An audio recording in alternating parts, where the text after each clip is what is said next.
भाई, अरे काहे मुंह गिरवले वाला मर्दे, हालचाल ठीक बा ना? अरे का बताई मर्दवा, जैसन सोचले रहली भाई वैसन मेहरारू ना मिलल। कैसन मिल गई मेहरारू मर्दे? अरे भाई हम देखले रहली सपना में कि हमके बहुत सुंदर मेहरारू मिली, और जवन मेहरारू आयल बिया कि अन्हारे जाती है, तब भाई पते न लगत या हमार मेहरारू हो कि कोनो दूसर बिया। का भइल, ऐसन का दिक्कत हो गई? अरे मर्दे एकदम छछुंदर मेहरारू मिलल है। ते काम कर ना, ओके छोड़, तलाक लाक दे के दूसरा शादी कैले। ठीक कहत बे मर्दे, सही कहले है। अब हमके यह करे के चाहिए। अरे मोरे माई रे माई के भगवती माई ले जा, कुल दोस्त ऐसा ना हो ना घर फोरे वाला। रोज तो हम सुनत रहनी, आज देखू लेनी कि कुल कैसन हो। करिए मर्दे, हाई बड़की माई काहे बोलत है रे? चुप चुप चुप चुप चुप साले। काली यानी बड़की माई नहीं रही है तो हमार मेहरुआ अरे सारे नहीं तो ये तोहार मेहरारू मर्दबा, अरे सारी ये तनी करिया। अरे कैसे ठीक, हम जाने तानी कि तू कितना शरीफ हुआ, कितना पानी में होगा। तनी ही बतावा, जब ये देखे गला ना तो कान कर क्या फुटल रहा। नहीं भौजी, तू बहुत बढ़िया का तू। ए भाई बताओ का दिक्कत है तुके? हाँ पूछा पूछा। कबो झुमका पायल मांगे, कबो मांगे मुनरी।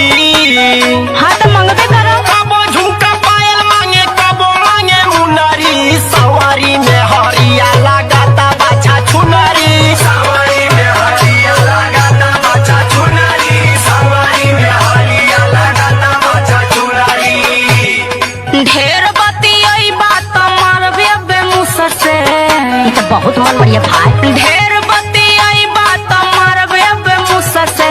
भाग रे दही जरा बियाह करब दूसर से। भाग रे दही जरा बियाह करब दूसर से। भाग रे दही जरा बियाह करब दूसर से।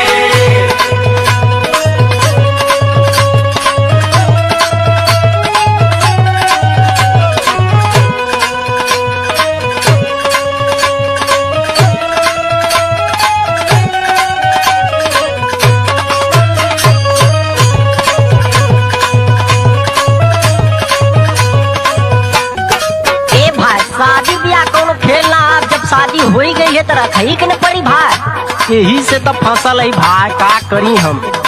ढेर बोलत हुआ, अब पे बतावत है तुमके। दियाई दिहाती बाकी बने ले सहरिया। बने ले सहरिया हो, बने ले सहरिया।